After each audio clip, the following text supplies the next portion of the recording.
자녀가 전화를 받지 않습니다. 명절에도 생일에도 입원했다는 소식에도. 그 침묵 앞에서 부모는 이렇게 생각합니다. 내가 뭘 잘못했지. 나는 최선을 다했는데. 밥도 먹였고 학교도 보냈고 결혼도 시켰는데 왜 저 아이는 나를 피하는 걸까? 오늘 이 영상은 그 질문에 답하기 위해 만들었습니다. 그리고 이 영상을 끝까지 보신 분들은 아마 지금까지 아무도 말해주지 않았던 진실 하나와 마주하게 될 것입니다. 그 진실이 처음에는 조금 불편할 수도 있습니다. 하지만 그 불편함을 견딘 분들만이 자녀와의 관계를 다시 회복할 수 있는 열쇠를 손에 쥐게 됩니다. 끝까지 함께 해주십시오. 어느 어머니의 이야기를 먼저 들려드리겠습니다. 70을 바라보는 그 어머니는 아들과 마지막으로 제대로 된 대화를 나눈 게 언제인지 기억조차 나지 않는다고 했습니다. 아들은 명절이면 잠깐 얼굴을 비추고 밥 한 끼 먹는 둥 마는 둥 자리를 뜹니다. 며느리는 눈을 잘 마주치지 않고 손자는 핸드폰만 들여다보고 있습니다. 그 어머니는 혼자 설거지를 하면서 이런 생각을 했다고 합니다. 내가 저 아이 때문에 얼마나 희생했는데 왜 저 아이는 저럴까? 그런데 놀라운 사실이 있습니다. 그 아들도 집으로 돌아가는 차 안에서 똑같이 생각하고 있었다는 것입니다. 왜 엄마는 항상 저럴까? 왜 만날 때마다 저렇게 힘들까? 부모도 상처받고 자녀도 상처받고 있습니다. 그런데 두 사람 모두 그 이유를 정확히 모릅니다. 그저 서로가 서로를 향해 왜 저럴까? 라는 질문만 반복하고 있습니다. 오늘 이 영상은 바로 그 이유를 찾아가는 여정입니다. 많은 부모님들이 이런 말씀을 하십니다. 나는 자식한테 잘못한 게 없다고. 나는 내 할 도리를 다 했다고. 그 말이 틀린 것이 아닙니다. 실제로 대부분의 부모님들은 정말로 최선을 다하셨습니다. 추운 겨울에도 일하러 나가셨고 먹고 싶은 것 참으셨고 입고 싶은 것 포기하셨습니다. 그 희생은 진짜입니다. 그런데 여기서 우리가 반드시 짚고 넘어가야 할 것이 있습니다. 최선을 다했다는 것과 올바른 방향으로 했다는 것은 전혀 다른 이야기라는 사실입니다. 열심히 달렸는데 방향이 틀렸다면 그 열심은 오히려 목적지에서 더 멀어지게 만듭니다. 부모와 자녀 사이의 관계도 마찬가지입니다. 사랑이 넘쳐도 그 사랑이 잘못된 방식으로 전달되면 자녀에게는 사랑이 아니라 부담으로, 때로는 상처로 남습니다. 그렇다면 도대체 어떤 실수들이 자녀를 멀어지게 만드는 걸까요? 첫 번째로 말씀드려야 할 것은 많은 부모님들이 자녀가 성인이 된 이후에도 여전히 아이를 대하듯 한다는 것입니다. 25살이 되어도 30이 되어도 심지어 40이 넘어도 부모의 눈에는 그저 내 아이입니다. 그 마음은 이해할 수 있습니다. 아무리 세월이 흘러도 자식은 자식이니까요. 하지만 자녀의 입장에서는 전혀 다릅니다. 그들은 이미 자신만의 세계를 가진 독립된 어른입니다. 직장이 있고 가정이 있고 자신만의 가치관이 있습니다. 그런데 부모님이 여전히 밥은 먹었냐, 옷은 따뜻하게 입었냐, 그 친구는 왜 만나냐, 그 결정은 왜 그렇게 했냐 하고 물으면 자녀는 어떤 감정을 느낄까요? 처음 한두 번은 그냥 넘깁니다. 하지만 그것이 쌓이고 쌓이면 자녀는 부모님 앞에서 숨을 쉬기가 불편해집니다. 부모님께 전화하는 것 자체가 피곤한 일이 됩니다. 왜냐하면 전화할 때마다 만날 때마다 내가 뭔가를 평가받는 느낌이 들기 때문입니다. 이것이 단순한 잔소리의 문제가 아닙니다. 이것은 존중의 문제입니다. 내 자녀를 한 명의 독립된 어른으로 인정하느냐 아니면 여전히 내가 지도해야 할 미숙한 아이로 보느냐의 문제입니다. 자녀가 성인이 된 순간 부모의 역할도 바뀌어야 합니다. 그것이 쉽지 않다는 것을 압니다. 수십 년을 보살피고 이끌어왔는데 갑자기 한 발짝 물러서라는 것이 얼마나 어색한지 압니다. 하지만 그 한 발짝이 오히려 자녀를 더 가까이 머물게 합니다. 그런데 이보다 더 깊은 곳에 훨씬 더 강력한 실수가 숨어 있습니다. 그것은 바로 희생을 무기로 삼는 일입니다. 이 말이 처음엔 거북하게 들릴 수 있습니다. 희생이 무기가 된다니. 하지만 잠깐만 생각해 보십시오. 혹시 이런 말씀을 하신 적 있으십니까? 내가 너 때문에 얼마나 고생했는데, 내가 아무것도 못하고 너만 바라보고 살았는데, 나는 너 하나 보고 살았는데. 이 말들은 모두 사실입니다. 그리고 그 안에는 진심 어린 사랑이 담겨 있습니다. 하지만 자녀의 귀에 이 말이 어떻게 들리는지 아십니까? 너는 내 희생에 보답해야 한다. 너는 내 기대에 부응해야 한다. 너는 내 삶의 이유가 되어야 한다. 자녀는 부모님의 희생을 모르지 않습니다. 오히려 너무 잘 알기 때문에 그 무게가 더 무겁습니다. 어릴 때부터 그 무게를 짊어지고 살아온 자녀는 어른이 되어서도 부모님 앞에서 자유롭지 못합니다. 죄책감과 의무감이 뒤섞인 감정으로 부모님을 대하게 됩니다. 그 감정 안에는 사랑이 있기도 하지만 동시에 벗어나고 싶다는 마음도 있습니다. 그래서 자녀는 멀어집니다. 사랑이 없어서가 아니라 그 관계가 너무 무겁기 때문입니다. 희생은 요구하는 순간 희생이 아니라 거래가 됩니다. 그리고 자녀는 그 거래의 채무자가 되고 싶지 않습니다. 진짜 사랑은 아무것도 요구하지 않습니다. 진짜 희생은 침묵 속에 녹아 있습니다. 그것을 꺼내어 자녀 앞에 펼쳐놓은 순간 그 사랑은 짐이 됩니다. 이 이야기를 하면 어떤 분들은 이렇게 말씀하십니다. 그러면 아무 말도 하지 말라는 거냐고. 그렇지 않습니다. 오늘 이 영상이 드리고 싶은 말은 말을 하지 말라는 것이 아니라 다른 종류의 말을 해야 한다는 것입니다.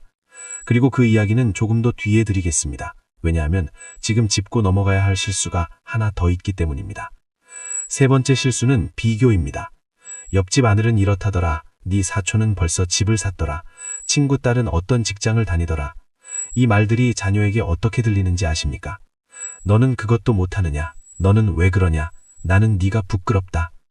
물론 부모님은 그런 뜻으로 한 말이 아닙니다. 그저 자녀가 더 잘 되기를 바라는 마음에 자극이 될까 싶어 한 말일 수 있습니다. 하지만 그 말이 자녀의 가슴에 어떤 흔적을 남기는지는 생각해 보신 적 있으십니까? 사람은 비교를 당할 때 동기부여를 받는 것이 아니라 자존심의 상처를 입습니다. 특히 가장 가까운 사람에게, 가장 믿었던 사람에게 비교를 당할 때 그 상처는 아주 오랫동안 남습니다. 나를 있는 그대로 봐주지 않는 사람 앞에서는 누구도 솔직해지지 않습니다. 나를 끊임없이 평가하고 비교하는 사람에게는 마음을 열지 않습니다. 자녀가 부모님께 속 깊은 이야기를 하지 않는다면, 부모님 앞에서 점점 형식적으로 변한다면 혹시 그 이유를 이 안에서 찾을 수 있지는 않을까 생각해 보시기 바랍니다. 그런데 지금까지 말씀드린 세 가지 실수들, 즉 어른이 된 자녀를 아이 취급하는 것, 희생을 내세우는 것, 비교하는 것, 이 세 가지의 공통점이 무엇인지 아십니까? 모두 사랑에서 비롯된 행동이라는 것입니다. 부모님은 자녀가 잘 되기를 바라기 때문에 이렇게 합니다. 자녀가 실수하지 않기를 바라기 때문에 이렇게 합니다. 자녀에게 더 잘해주고 싶기 때문에 이렇게 합니다. 그 사랑은 진짜입니다. 의심할 여지가 없습니다. 하지만 사랑이 있다고 해서 관계가 자동으로 좋아지지는 않습니다. 사랑은 관계의 필요 조건이지만 충분 조건은 아닙니다. 사랑만큼이나 중요한 것이 있으니 그것은 바로 방식입니다. 같은 사랑도 어떤 방식으로 전달하느냐에 따라 자녀에게는 따뜻한 온기가 될 수도 있고 견디기 힘든 압박으로 될 수도 있습니다. 그렇다면 무엇을 바꿔야 할까요?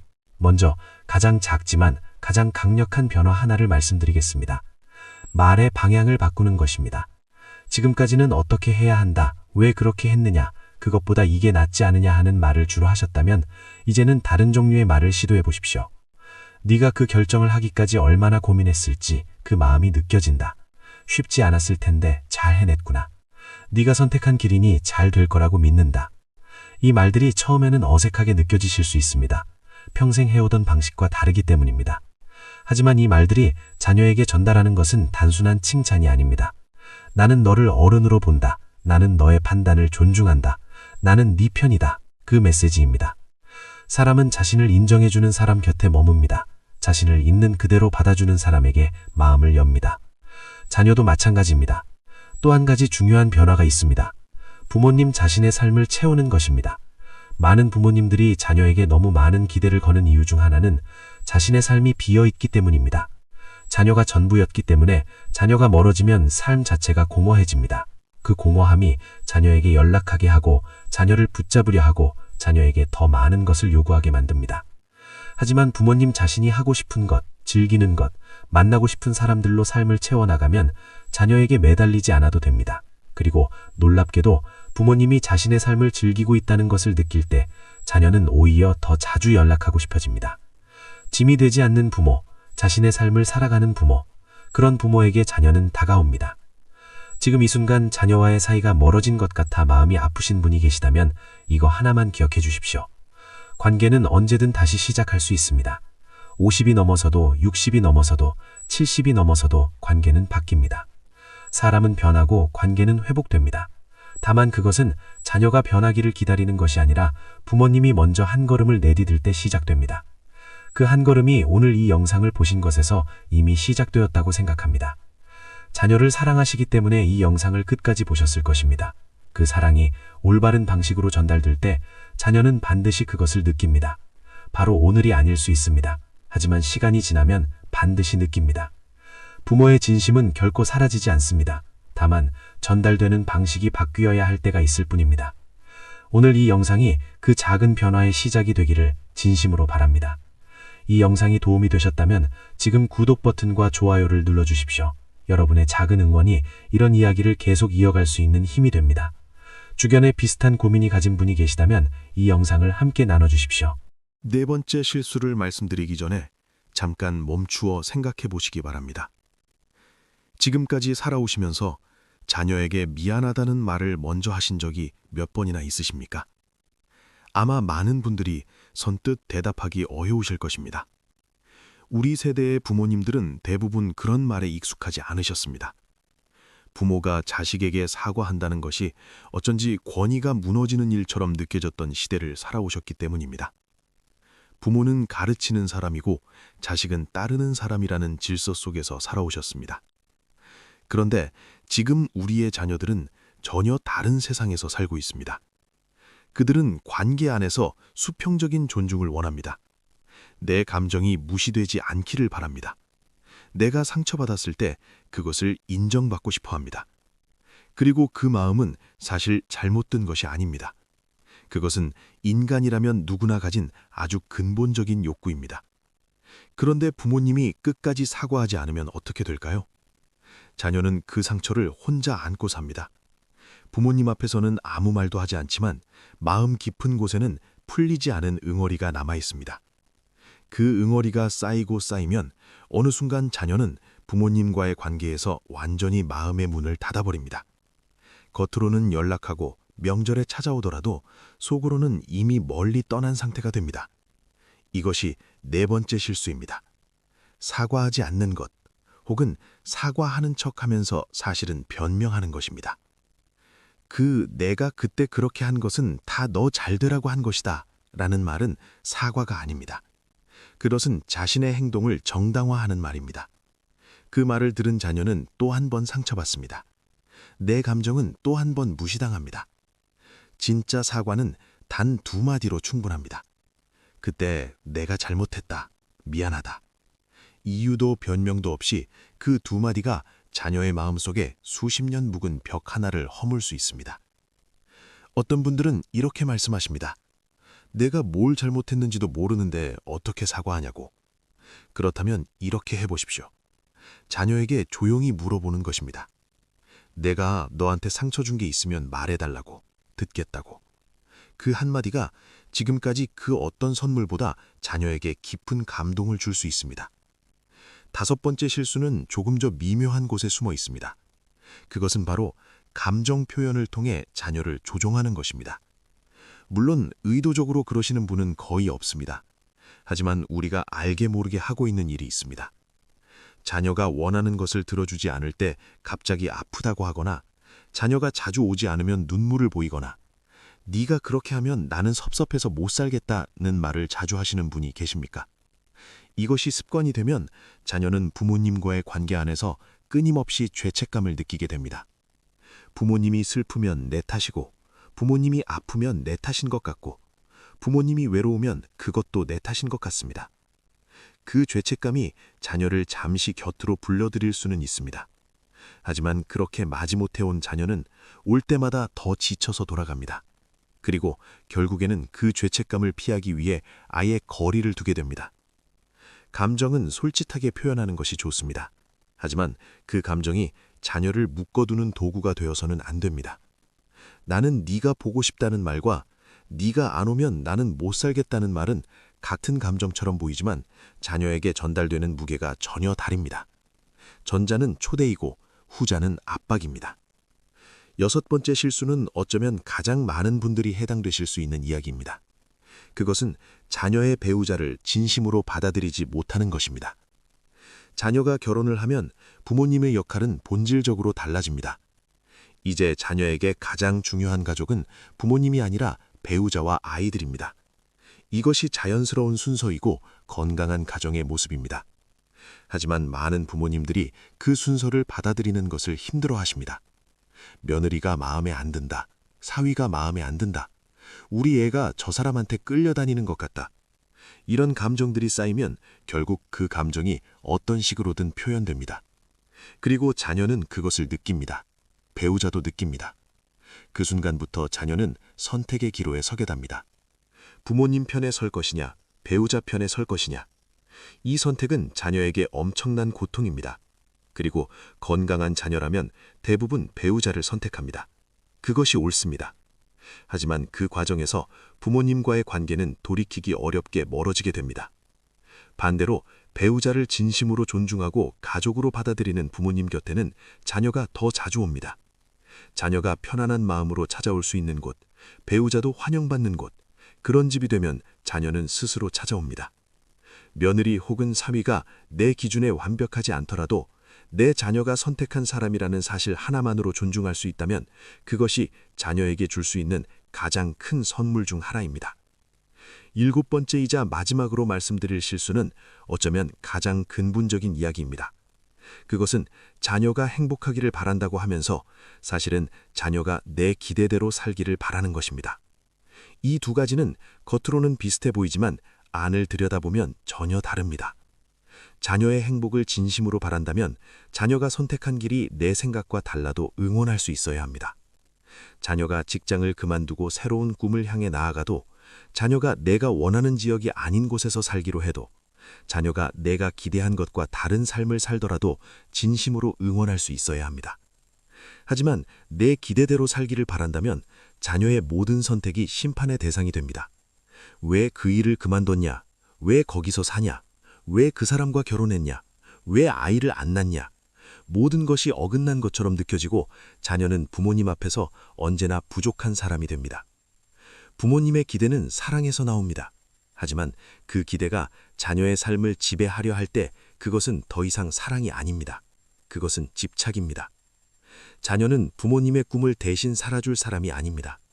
자녀는 자신의 고유한 이야기를 살아가는 독립된 존재입니다. 그 이야기를 응원하는 부모님이 될 때 자녀는 비로소 부모님 곁에서 진심으로 쉴 수 있게 됩니다. 오늘 이 모든 이야기를 들으시면서 혹시 마음 한편이 묵직해지신 분이 계실 것입니다. 내가 그랬구나 하는 생각이 드신 분도 계실 것입니다. 그 마음을 부끄러움이 아니라 변화의 시작으로 받아들이시기 바랍니다. 잘못을 인식한다는 것은 이미 절반을 바꾼 것입니다. 자녀와의 관계에서 상처를 주고받은 시간들이 있다면 그것은 사랑이 없어서가 아니었습니다. 방법을 몰랐기 때문이었습니다. 그리고 이제 조금씩 알아가고 있습니다. 그것으로 충분합니다. 한꺼번에 모든 것을 바꾸려 하지 않아도 됩니다. 오늘 한 가지만 바꾸어 보십시오. 자녀에게 전화할 때 어떻게 지내냐는 말 대신 이렇게 말해 보십시오. 잘 지내고 있겠지. 그냥 목소리 듣고 싶었어. 그 한마디가 자녀의 마음에 닿을 것입니다. 부모와 자녀 사이의 사랑은 결코 사라지지 않습니다. 다만 때로는 용기 있는 변화가 필요할 뿐입니다. 그 변화를 시작하기에 늦은 때란 없습니다. 오늘이 바로 그 시작입니다. 이 영상이 작은 용기가 되셨다면 구독과 좋아요로 응원해 주십시오. 이런 이야기를 더 많은 분들과 나눌 수 있도록 소중한 분들께 이 영상을 공유해 주십시오. 다음 영상에서도 삶의 깊은 곳을 함께 들여다보는 이야기로 찾아뵙겠습니다.